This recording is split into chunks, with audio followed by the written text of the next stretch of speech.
ternyata ada ketentuan di pasal 8 itu yang mengatakan bahwa peraturan menteri atau peraturan di bawah undang-undang itu kan, itu bisa dibentuk atas dasar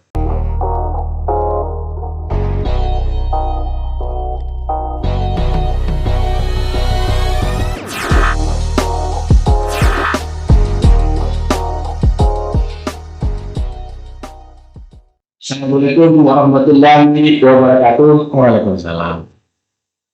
Alhamdulillah kita bisa hadir lagi pada pagi hari ini dalam undang inspirasi yang mengedukasi dan menginspirasi kita semua. Pada pagi hari ini kita akan berdiskusi dengan dokter baru kita nih, Dr. Charles Simamura, SHMH. Selamat pagi, Pak Charles. Pagi, Pak Munzir. Assalamualaikum warahmatullahi wabarakatuh. Pada saat ini atas pembukuan, atas promosinya. Alhamdulillah. Terima kasih, Pak. Ya, tapi sebelum kita bicara ini, Pak Dokter, kita minta nih biodata Pak Dokter ini. Mungkin ini karena ada pengalaman mungkin selama kuliah atau juga selama menempuh pendidikan lah. Pak Charles gitu kan ya, kita kenal ini siapa nih Charles, Dr. Charles Simamura ini. Jadi Pak Charles, Baik, terima kasih. Assalamualaikum warahmatullahi wabarakatuh. Para penonton Unan Inspirasi, terima kasih pada Tua Pak Munzir. Saya luar biasa ya, surprise ya, diundang ke sini karena dari sekian hampir 1.500 ya Pak. Iya, Dosen ya. bukan untuk baru nih Pak Charles. Tidak semua juga bisa diundang di sini kan. Jadi sesuatu yang luar biasa juga bagi saya, dan ini juga perkenalan ke kolega-kolega semua dan juga kepada insan akademia, terutama di Sivitas Akademika kita. Saya Charles Simamura, dosen di Fakultas Hukum Kesanas. Jadi dosen itu sejak 2005, Pak. 2005 ya. Jadi selesai S1 ya. Ya, selesai angkatan kuliah itu 2000 saya. 2000. Tapi itu sebenarnya udah telat, Pak. Kalau dari segi usia itu saya telat 2-3 tahun karena persen ini ya. Jadi sempat nganggur SMP, nganggur tamat SMA, akhirnya kuliah di Unan tahun 2000. Nah, selesai 2004, alhamdulillah. Itu Pak SBY baru terpilih nih Pak. 2004 ya. Itu kan ya. Jadi saya itu komplit wisuda Oktober. Kan kita dulu wisuda 2 kali ya. Iya ya. April, Oktober. Nah, Oktober itu saya wisuda. Pak SBY baru terpilih, beliau kan dilantik itu 20 Oktober ya. Iya ya. Ada satu program beliau yang kemudian cukup cukup bombastis lah di awal masa menjabat. Beliau buka rekrutmen PNS yang cukup besar. Iya. Dan saya ingat betul itu. Dan itu waktu itu melakukan penataan ulang mekanisme rekrutmen. Sehingga waktu itu kami itu satu angkatan di Fakultas Hukum itu ada 8 orang. 8 orang yang menjadi dosen ya? Iya, jadi dosen. 2 orang magister, 6 orang yang S1. Waktu itu masih S1. Masih S1 diterima waktu itu. Jadi ya itulah mungkin udah jalanmu Pak ya. Ikut tes, dan 1 kali tes Pak. Zaman bila itu 1 kali tes, atau tes-tes yang lain. Pokoknya tes tertulis, saya tulis 8 ada 2 hari tes maksud saya. Tak ada wawancara. Jadi keluar hasil langsung diterima. Hingga kemudian, tapi waktu itu akhirnya periode berikutnya dievaluasi. Karena kemudian proses rekrutmen tanpa wawancara itu kayak menimbulkan ada juga di dalam. Ya katanya itu kita nggak tahu siapa yang harusnya tiba-tiba si A, si B gitu kan. Tapi waktu itu kan menyelamatkan kita dari praktek Ada ini juga. Ada juga wawancara itu kan KKN katanya gitu kan. Karena teman saya yang satu angkatan lulus tuh Pak Munzir, dia bilang saya itu senior ya. Saya udah mungkin 7 kali ikut tes dosen dan itu pakai wawancara terus saya. Begitu sekarang dia pakai wawancara dulu. Dia itu pengalaman dia. Iya. Jadi mungkin di April 2005 semua SK jadi dosen gitu. Jadi waktu itu.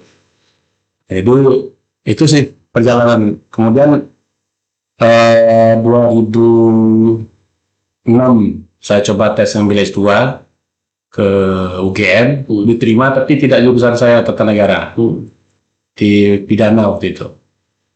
2007 saya tes lagi UGM ngambil S2 Pak ya. Karena kan setelah itu kan Iya harus 5 dosen S2 iya. ya. Jadi hanya 2005 ya, 2004 itu 5 dosen S1, setelah itu 5 dosen S2. Harus S2 ya. Ya. 2007 saya tes lagi di UGM, terima juga. Tapi di hukum internasional Pak. Beda lagi apa aja ya? Ya, saya di negara. 2 kali saya terima UGM pidana sama internasional. Nah waktu itu UGM belum populer lah di ATM di UGM itu kan. Akhirnya saya coba tes ke UI. Tes ke UI. Nah ini yang ada kisah lucunya nih. Saya tuh kan nggak bermasalah di bahasa Inggris Pak. Dan tes UI itu tahun 2007 itu, jadi tesnya cuma tes bahasa Inggris. Tes bahasa Inggris sama TPA. Nggak ada tes yang lain Pak. Iya. Ada tes tentang pengetahuan hukum gitu. Iya. Langsung begitu selesai tes saya gagal saya. Nah, karena bahasa Inggris itu Iya, ya memang gagal. Iya, gagal saya betul. Iya betul. 2007 itu akhirnya saya putuskan ambil kuliah di Yunani. kelas 2 di Unan. Bisa S3-nya kan gitu. Nah, belajar dari pengalaman itu, jadi 2009 selesai di Unan terjadi gempa. Iya dari 2009 ya. Jadi betul-betul ada pembelajaran bagi saya nih Pak. Memang kadang-kadang cita-cita kita itu enggak sesuai dengan apa. Ya Allah punya Allah lain gitu kan ya. kita punya kehendak, Allah punya rencana. Jadi saya itu 2009 itu Pak, begitu selesai itu wisuda bulan S2-nya ya. April nggak salah saya itu ya. 5 bulan kemudian kan gempa. Iya 2009 ya. Bulan September itu kan. Saya pada waktu itu ada acara-acara tuh Pak, selesai S2 itu Mau S3 langsung. ini kan ya cara ambisi anak muda lah kan. Iyalah. Mau ambil gelar doktor di usia berapa waktu itu? Kalau 2009 itu kan 30 ya. Iya. Kita kan ya Pak. 30 kan. Iya. Saya mau ambil doktor, jadi setidaknya nanti mau 35 ada doktor lah. Itu cita-cita Iya. keinginan. Kalau gempa Kemudian ke BAM. Nah, itu di sebelah lagi. iya. Hancur. Iya. Di rumah hancur. Rumah itu baru saya tinggali 8 bulan, Pak. Jadi 8 bulan saya tinggal di rumah itu. 10 bulan, sorry. 10 bulan saya tinggal di rumah itu gempa. Hancur. Hancur apa ya? Nah, waktu itu saya berpikir nih, adalah nantilah sekolah kan gitu kan. Tapi ada juga hikmahnya. Saya ikut tes waktu itu di 2011. Saya ikut tes lagi Pak. Oh, itu untuk sekolah S3. S3. 2011 saya wujudkan keinginan untuk tes itu. Di 2003, di 2011 ambil S3 ke UGM. UGM ya. S3 ngambil UGM. Saya ingat itu tes saya itu tidak salah dengan Pak Indrading kalau nggak salah saya. Sama-sama tes. Sama-sama ke UGM ya. Beliau mobil ke sama-sama tes saya. Ini saya waktu tes itu sama beliau. Pak Indrading kalau nggak salah. Pak Indrading, Pak Abadun, Pak yang di sastra ini. Kalau lupa saya satu. Pokoknya ada pesan yang udah waktu itu ya. tes ya. UGM 2011. Tak lulus Pak. Gagal kan. Tapi apa yang terjadi? Nah ini buat hikmah juga. Ini buat hikmah nih. Di 2011 itu bantuan gempa itu kan cair Pak. Iya untuk Rumah urusan 15 juta, sedang 10 juta, ringan 5 juta. Jadi ada 3 kategori. Rusak berat itu rusak sedang, rusak ringan. Rusak sedang itu 2 macam Pak. Ada rusak sedang betulan, ada yang sedang rusak di rumahnya yang udah rusak, jadi tiba rumah kan hancur gitu kan. Pak kita rusak berat 15 juta itu. Uang 15 juta itu saya pasang ke fondasi rumah. Gara-gara saya udah lulus kuliah, akhirnya saya lanjutkan Pak. Iya, ya dan sualam rumah. Ya, memperbaikkan ini kan ya. Nah sejak itu 2011 nggak ada apa-apa, 2012, 13, 14 diminta terpilih jadi ketua bagian. Di fakultas ya? Ya, ketua bagian hukum tata negara. Ketua bagian hukum tata negara. Ketua bagian tata negara 1 tahun jadi ketua bagian hukum tata negara.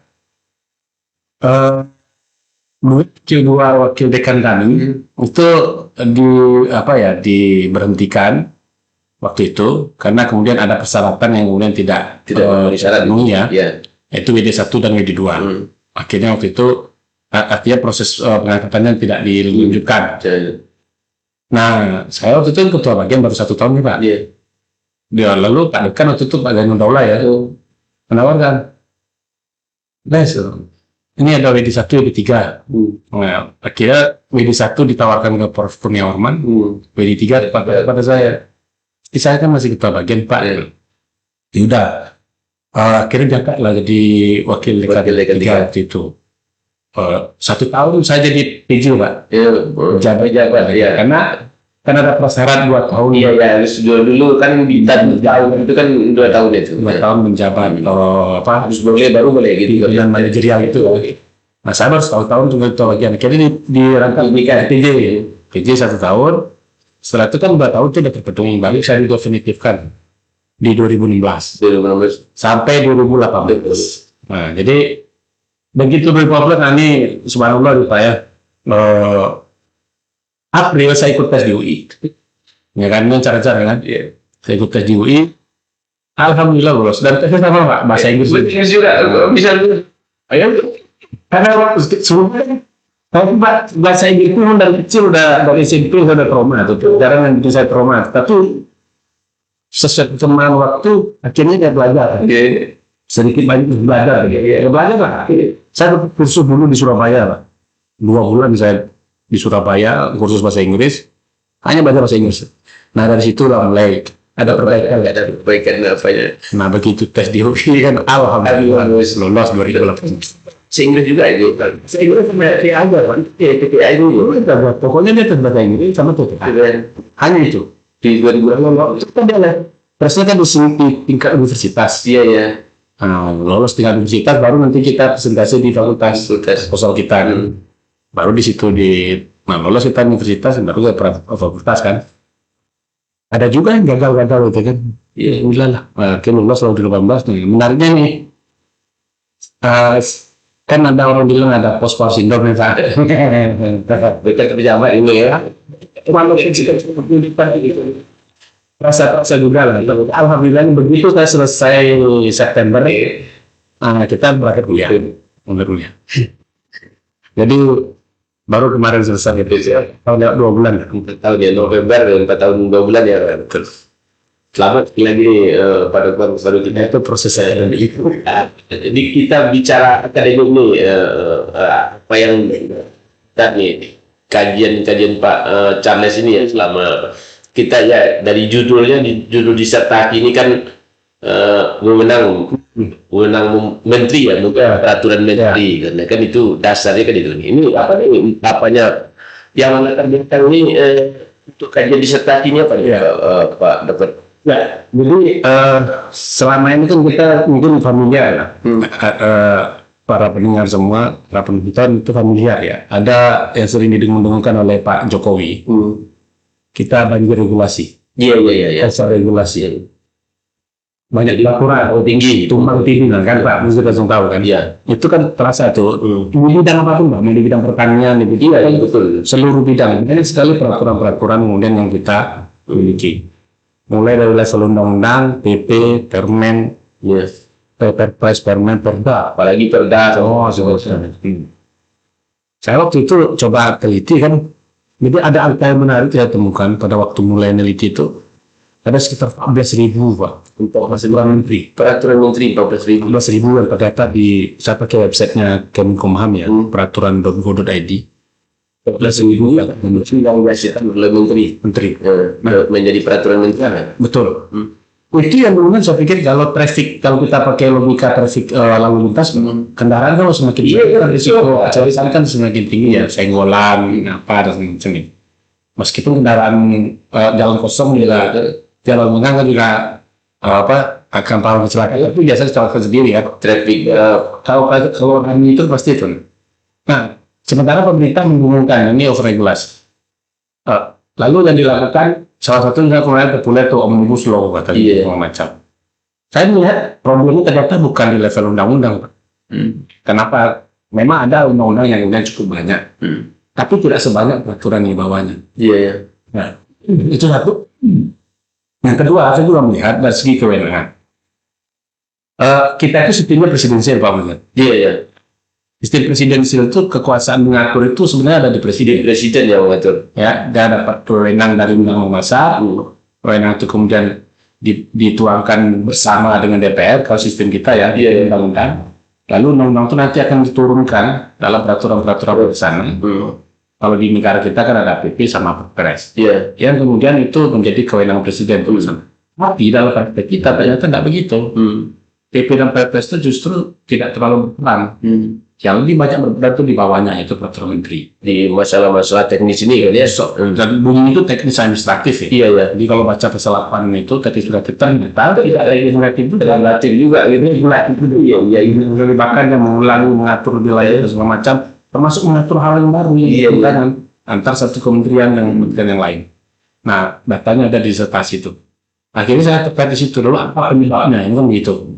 Ternyata ada ketentuan di pasal 8 itu yang mengatakan bahwa peraturan menteri atau peraturan di bawah undang-undang itu kan, itu bisa dibentuk atas dasar perintah peraturan yang lebih tinggi, delegasi, atau atas dasar kewenangan. Iya. Nah, atas dasar kewenangan inilah yang jadi bukti.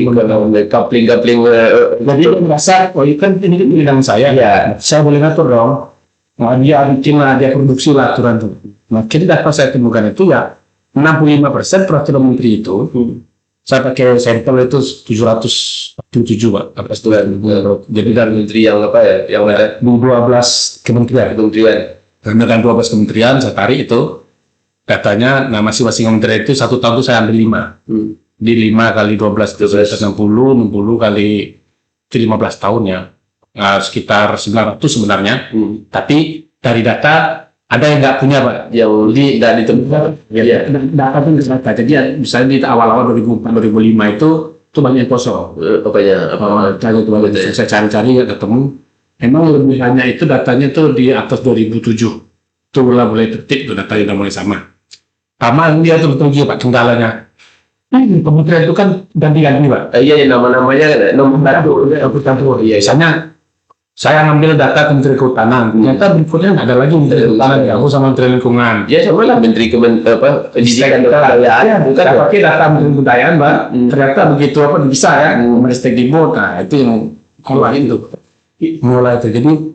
Jadi datanya nggak konsisten dari segi jumlah peraturan yang ada itu nggak semua terpublish, dan jadi berdasarkan itu akhirnya ketemu di angka 747 sampel itu. Saya ambil, saya lihat tuh Pak, apa sih yang dasar keluarnya peraturan itu gitu. Ternyata semuanya dasar kewenangan Pak. Iya. Jadi mereka mikir saja sendiri bahwa dalam negara kaplingnya bidangnya dia yang ngatur gitu kan ya. Dia lakukan aja sendiri, dia dibikin. Nah itu yang kemudian akhirnya ya saling bertabrakan. Itu. Jadi saya kasih contoh dulu ada ribut kita waktu COVID. Ingat apa? Permenhub tentang transportasi online itu. Yang membolehkan orang bonceng, sementara Permenkes melarang orang untuk boncengan, berkendara itu tidak boleh boncengan katanya. Nah, itu kan bertentangan tuh, itu contoh. Jadi detail-detailnya itu ada di disertasi. Nah, makanya kemudian dari situ saya lihat apa yang kemudian menjadi persoalan. Ya presiden selaku kepala negara dia kehilangan kontrol ternyata Pak. Menteri-menteri itu bikin peraturan itu dia kehilangan kontrol. Dia tidak punya mekanisme kontrol sehingga dia bisa kendalikan itu. Sehingga kemudian peraturan presiden yang menjadi kewenangan dia, PP yang menjadi kewenangan dia itu tidak powerful dia. Jadi saya temukan data juga, ada juga banyak praktek peraturan menteri itu delegasi lagi Pak, diperintahkannya lagi di peraturan menteri. Jadi peraturan menteri itu diperintahkan menteri peraturan menteri. Jadi beranak pula aja. Peraturan menteri ini beranak aja dari peraturan menteri. Maka saya heran, kenapa kok bisa begitu gitu? Karena dari segi pembentukannya, logikanya ini Pak. Ini undang-undang mau dibahas di DPR, pasti yang diutus adalah si menteri. Iya. Ya kan? Tanggapan tentang lingkungan, pasti yang diutus menteri lingkungan itu. Lalu di dalam pembahasan selalu praktik yang terjadi adalah kalau sudah berdebat hal-hal yang agak substantif dan segala macam itu yang mentok-mentok gitu, udah ya dalam peraturan lebih lanjut aja lah. Iya. Nah, peraturan yang lebih lanjut ini biasanya dipindahkannya ke peraturan menteri Pak. Iya. Semestinya berdasarkan pasal 5 dan pasal 4 itu kan harusnya diberikan ke presiden. Ke lebih lanjut ini jatuh di PP atau di Perpres. Sekarang prakteknya nggak begitu. dibuat Peraturan itu diatur oleh peraturan lain lagi. menteri. Peraturan menteri. Akhirnya undang-undang perintahkan bikin peraturan menteri. Nah, begitu dia perintahkan peraturan menteri, itu lewat dari presiden, Pak. Iya. Menteri bikin sendiri. Iya, bikin merasa ada couplingnya gitu kan. Ya, ada harmonisasi katanya, harmonisasi sinkronisasi di Kementerian Hukum dan HAM. Iya. Tapi lebih hal-hal teknis dari segi kewenangan nggak diperdebatkan, meskipun kadang-kadang ada juga menyenggol itu. Tapi itu kewenangan kementerian sudah aja lah. Dia merapikan teknisnya. Nah sekarang, jadi temuan akhirnya waktu itu, kalau begitu kesimpulan saya, ini menteri harus dikendalikan untuk bikin peraturan. Apalagi kemudian ada faktor koalisi, Pak ya. Koalisi partai politik kita yang kemudian jabatan menteri itu dibagi-bagi. Sebut aja lah, ini saya terbuka aja. Misalnya dulu Kemendagri itu dipegang oleh PDIP. Ini contoh satu lagi, Kemendes itu dipegang oleh PKB. Itu kan mau dipegang gitu. Begitu mereka ngatur tentang desa. Ya kan kalau Pak Munzul mungkin kegiatannya NDC gitu. Siapa yang mengatur desa di? Iya tadi ya. Saya itu kan di bawah ini dua kementerian tuh. Kementerian desa sama Kementerian Negeri. Dua ini peraturannya. Maka saya pilih Kemenq. Bikin peraturan itu makanya keuangan. Kata desa begini, begitu dibuat keuangannya nggak bisa, nggak ada keuangannya. Stres lah wali dari kita. Dia yang punya uang Kemendes, yang mengaturnya Kemenq, tapi pelaksananya Kemendagri gitu. Kemendagri yang bikin nomenklatur itu Pak. Apa aja yang boleh dianggarkan itu. Kata Kemendes boleh bikin ini tanya tuh Pak.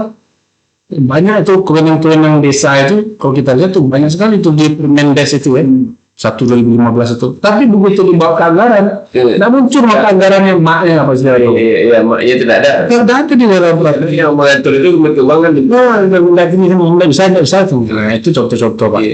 Satu desa itu 3 kementerian mengatur, pusing ya. Nah itu contohnya. Makanya kemudian saya gagaskan kemudian ya udah dikendalikan, ditarik ke presiden.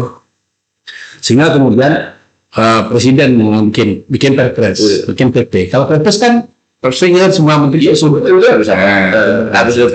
Pak itu dengan cuma ternyata ini problem teknis semuanya Pak. Problem teknisnya apa? Kalau bikin perpres lama kan, karena harus koordinasi antar kementerian. Mereka mau instan, tapi mereka tidak berpikir nanti dalam pelaksanaan justru bermasalah. Kalau saya standing saya, mending lama dibahas gitu, daripada sulit dilaksanakan gitu. Nah, ego kementerian ini yang kemudian ya itu tadi kan bahasa itu tadi yang bisa mengatur bidang ini kita lah kan itu. Dana desa 70 triliun misalnya kan. Itu prosesnya kan di Kemendes tuh. Itu contoh-contohnya yang kemudian itu latar belakangnya apa. Kemudian saya mempertanyakan mestinya kita praktik ini kalau kita bawa ke konsep teoritisnya Pak, itu praktek sebenarnya yang lazim digunakan di dalam sistem parlementer Pak. Jadi menteri diberi wewenang untuk mengatur-ngatur itu lazim kita gunakan di sistem parlementer. Nah, kenapa? Karena kan kewenangan legislasi menteri itu dia peroleh dari parlemen. Nah, yang mana menteri itu kan bukan sebagian, malah sebelumnya itu kan juga anggota parlemen. Dari parlemen, mewakili apa dia tadinya. Jadi dia anggota parlemen, dia juga menteri gitu. Sehingga jabatannya itu ya dengan perdana menteri itu ya kan setara mereka tuh, cuma primus interpretasi saja. Perdana menteri itu kan sifatnya kan koordinator, mengkoordinasi lah gitu. Dia kan nggak bertanggung jawab kepada perdana menteri. Perdana menteri nggak bisa berhentikan dia ke parlemen. Jadi kan setelah ada sehingga kemudian yang diberi dia kekuasaan di bidang pendidikan ini atur gitu loh. Dia tinggal kemudian dibikin semacam mekanisme koordinasi bersama gitu ya, supaya peraturan tidak tumpang tindih di tingkat kementerian. Collective responsibility namanya istilahnya itu kan. Forum mereka bersama kalau bikin peraturan tuh Pak. Nah kalau kita kan tidak, kita kan yang orkestrasi semua itu kan presiden tampaknya. Makanya saya pakai studi perbandingan Pak, saya pakai Amerika, Brazil sama Filipina. Filipina itu agak mirip sama kita, cuma dia negara kepulauan ya. Cuma sistem presidensialnya yang model kita ini kita sendiri Pak. Ya itu ya kemudian sering lah kalau di kajian negara memang proses presidensial kita ini campuran dengan sistem parlementer. Nah itu akhirnya lahirlah praktek yang seperti sekarang. Misalnya kemudian di luar forum-forum apa ya, kalau ada diskusi-diskusi sama teman-teman di luar itu ya, kenapa Pak Jokowi akhirnya seperti kehilangan kendali terhadap menterinya, terus tiba-tiba marah di depan forum gitu pada menteri, itu sebenarnya sistem presidensial tidak pas gitu ya. Iya itu nggak paham lah, itu bisa Harusnya kan dia yang nulis apa kan gitu. Tiba ada menteri bikin peraturan, dia protes, dia marah gitu kan, oh nggak bisa nih katanya. Kan banyak tuh Pak, saya bertanya beberapa tuh yang kemudian peraturan itu kemudian direvisi oleh presiden. Bahkan ada PP yang presiden tekan pun yang nggak tahu Pak.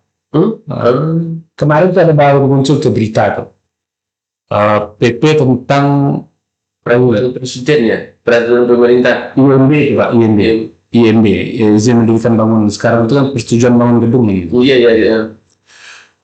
Pak Jokowi dalam pidato mengatakan ini kok namanya persetujuan bangun gedung katanya. Baik sekali katanya, istilahnya bikin ribet gitu. Beliau itu semacam IMB rasa udah dulu IMB ya, sekarang kok namanya persetujuan bangun gedung gitu kan. Ya udah aja izin bangunan atau apa namanya lebih simpel gitu, lebih mudahan. Itu menimbulkan apa tanda tanya gimana kenapa istilah itu digunakan muncul di PP Pak. Di PP itu beliau tekan. Karena beliau yang protes seperti itu agak aneh itu. Makanya kemudian kita di pemerintah hukum tata negara ya menyayangkan aja. Dan saya dari data saya pakai apa juga Pak, pakai grafik. Kita orang hukumnya Iya, termasuk ya istilah kita tuh nggak standar, jadi saya pakai grafik tuh Pak. Jadi bagaimana kemudian undang-undang itu memberikan delegasi kepada peraturan menteri itu naik tuh Pak, grafiknya itu di eranya Pak Jokowi. Di eranya Pak Jokowi itu. Jadi 2014 sampai 2019 saya pikir sampai 2019 ya. Itu memang trennya semakin banyak itu peraturan menteri itu lahir di eranya Pak Jokowi udah kendalikan. Dan makanya itu justru itu makanya kemudian menurutku saya ya, apakah memang Pak Jokowi ini tidak mau ikut-ikutan urusan yang bawah-bawah kementerian gitu kan masalah teknis selalu kan dinarasikan kan tidak semua diurus oleh presiden justru kita harus balik logikanya semua karena sistem kita presidensial itu gunanya presiden dan presiden bukan raja gitu loh yang kemudian tugasnya simbolis saja. Nah itu yang begitu-begitu harus dia rapatkan. Tapi sekarang sudah ada nih Pak sistem yang dibangun di pemerintahan kita, ada Perpres 68 2021. Itu mekanisme persetujuan namanya. Mekanisme persetujuan itu salah satu rekomendasi saya juga waktu itu untuk membuat saya bukan posisi saya tidak pada posisi yang kemudian bagi saya gini Pak, adanya persetujuan presiden terhadap permen itu juga aneh. Masa permen disetujui oleh presiden? Gitu kan? Ya mestinya kan permen itu kalau saya merekomendasikan tidak boleh dia bikin permen kalau tidak diperintahkan oleh presiden. Jadi nggak boleh dia bikin kewenangan presiden kan kemudian delegasi kan itu kewenangan presiden. Jadi kalau presiden merasa belum cukup, kamu atur. Baru dia bekerja untuk membuat aturan. Nggak bisa dia kemudian musuh atas kewenangan kepada presiden lalu presiden menyetujui atau tidak menyetujui. Justru harusnya ditarik Pak. Kenapa? Karena gini juga pengalaman kita, saya juga terlibat itu permen ya Pak ya, diskusi tentang itu. Sepertinya di urusan pemerintah itu tidak ada yang bisa dibayar secara hitam putih gitu. Oh ini urusan kementerian saya, kayak desa harus saling berkait itu kan saling berkait itu namanya pemerintahan itu kan satu. Mau urus masalah apa? Ternyata beririsan dengan kehutanan kalau maunya di hutan lindung gitu. Ya kan hutan lindung pasti ada kaitannya ke situ. Tata ruang berarti sama APR BPR. Kan itu kan pasti ada misalnya mungkin kawasan resapan air, bukan kawasan pemukiman segala macam, pasti akan saling berkaitan Pak. Sehingga kemudian kami kalau menteri itu berdiri sendiri ngatur gitu. Nah akhirnya kemudian kan kalau saya mau urus izin, kan saya baca peraturan menteri kehutanan. Kalau itu di hutan lindung, saya harus di pertambangan dulu, di SDM, saya harus menteri keuangan tentang tarifnya. Kenapa tidak disatukan aja dalam satu Perpres itu peraturan tentang itu, sehingga satu aja saya baca. Maka sekarang Pak secara teknis Pak, kalau orang perundang-undangan ya, satu isu itu kita harus pelajari banyak. Waktu banyak peraturan. Mulai dari undang-undangnya. Iya dulu. Tentang apa? Tentang desa tadi. Saya contohkan tentang desa. Tentang desa itu ada undang desa, ada PP desa, ada Permendagri beberapa tentang desa, ada Permenkyu juga, ada Perdes, Kemendes juga. Belum perdanya, perda pemilihan wali negara, perda aparat negara, ada 5 kalau salah saya. Perda tentang bagusnya, itu kan bayangkan itu kita harus baca. Itu harus tiba-tiba berubah di atas, bawah berapa lagi? Itu enggak apa lagi, enggak sinkron lagi dengan Nah, makanya kemudian dari segi apa bentuknya harus disederhanakan menjadi peraturan, dan praktek peraturan yang dikeluarkan presiden, praktek di sistem presidensial di luar begitu Pak. Jadi secara konsep ada presidensial decree namanya, ada executive order namanya, perintah-perintah presiden Pak. Jadi instruksi-instruksi aja. Jadi presiden itu kalau ada apa bikin instruksi, bikin ini, bikin macam. Nah, itu kayak zamannya Pak Pak. Iya. Nah, ini saya harus akui dalam konteks itu ya. Zaman Pak Harto ingat Pak, SD Impres, besar pasar Impres. Nah itu kemudian dia ngomong itu kan dia terpusat lah gitu. Iya, ini kan presiden nih. Nah, kalau sekarang kan enggak. Begitu ada kesalahan berinya. Semuanya punya wewenang gitu kan. Cuma eksekusi aja lagi. Dan dia itu wewenang itu selalu overlapping gitu dan regulasinya pun tidak sinkron gitu kan jadi saya pernah dulu Pak bikin apa ya peraturan menteri tentang jaminan produk halal juga, turunan dari yang Pak Wazir kerap lah ya, seluruh produk kan harus disertifikasi halal ya betul. Rapat antar kementerian waktu itu kan terakhir macet ya Pak, tarifnya itu dari Kemenkyu. Akhirnya peraturan menteri itu nunggu dari keuangan tarif ini kan, tarif ini tarif itu dan segala macam. Dibaca dulu Kemenkyu kan, diteliti lagi oleh Kemenkyu macam. Bagaimana regulasi di tarif ini kan? Nah, ini normal udah selesai semua. Macet agak tertunda pengundangannya waktu itu karena nunggu tarif. Regulasi tarifnya belum keluar. Harus minta ke Kemenkyu dulu. Padahal kalau udah dibahas dalam bentuk dari awal, itu kan langsung jeget jadi kan. Panggil Kemenkyu, berapa tarifnya, tuangkan di sini jadi selesai. Itu sih waktu itu. Nah itu yang kemudian saya pikir, dan praktek delegasi ini anunya begini Pak, yang awal misalnya yang ikut membahas kan menteri A, nanti dia pintakan bikin PP, itu PP itu juga yang menyiapkan tuh Pak. Iya betul. Kan nggak mungkin presiden juga. Iya kan tentu dia yang bukan PP tentang apa misalnya kan tentang pendidikan lah misalnya, pasti dia yang menyiapkan, dia yang mengkoordinasikan. Iyalah itu bapak kan yang mungkin itu presiden Pak. Sekarang kan sekarang tarik ke Setnek itu beberapa kewenangan dari Kemenkumham itu kan. Nanti dia yang mengkoordinasikan PP itu. Lalu PP ini bikin permen, dia juga yang bikin. Jadi dari kajian-kajian yang ini mungkin kesimpulannya mungkin Pak Dokter gitu, rekomendasinya atau bagaimana ke depannya untuk ya berkaitan dengan disertasi ini. Saya saya merekomendasikan, dan disertasi itu udah jadi buku. Iya,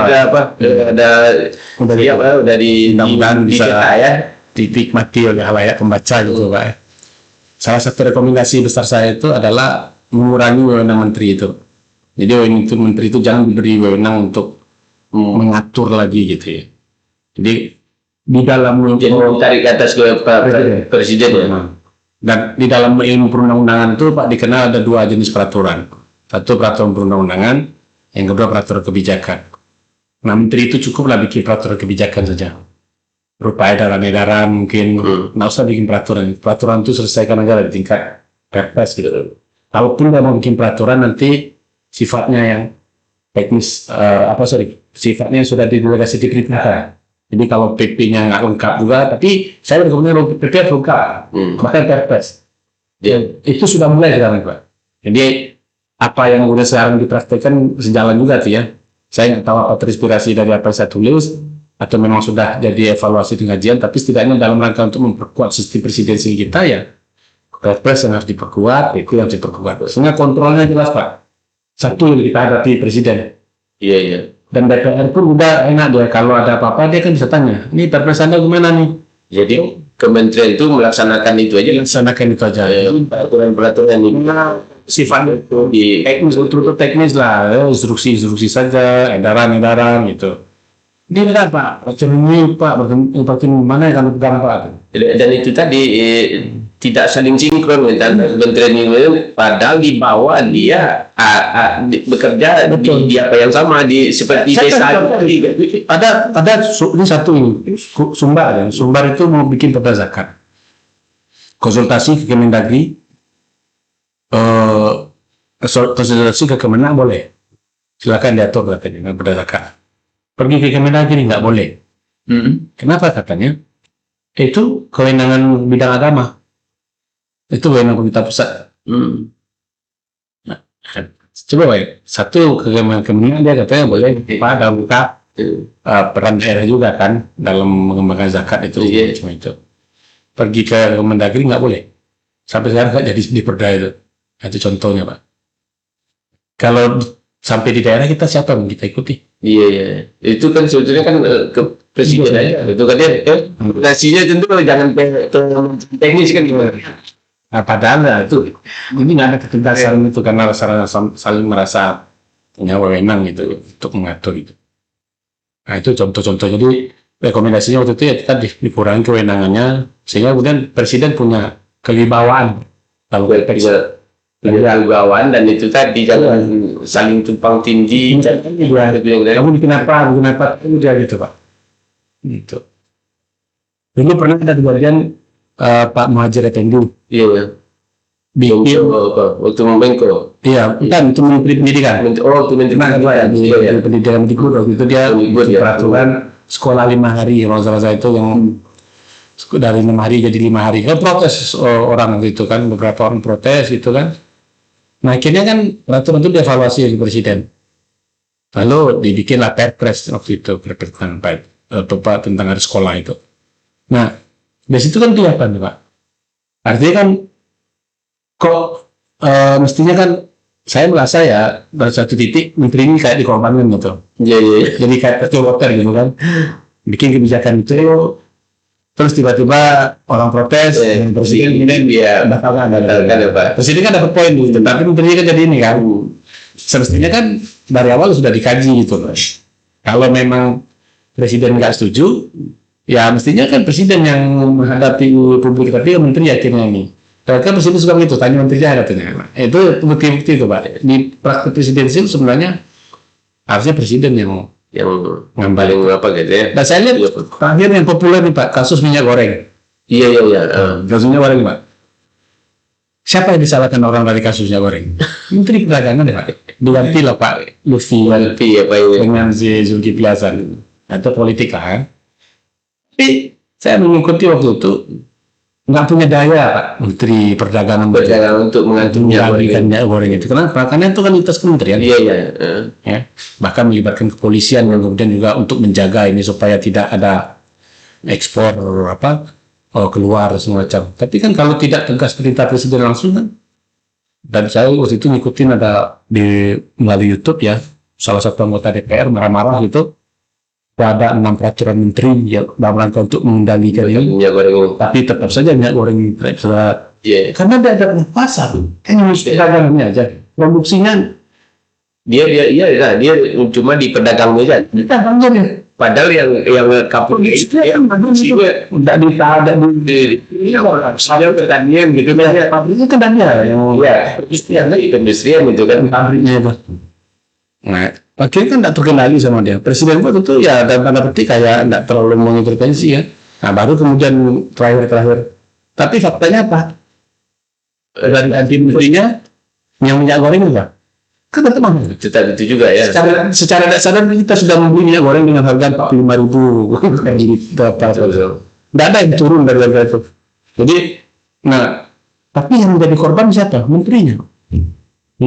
Mestinya kan presiden kemudian yang kalau itu karena itu tak kuat dia gitu Pak.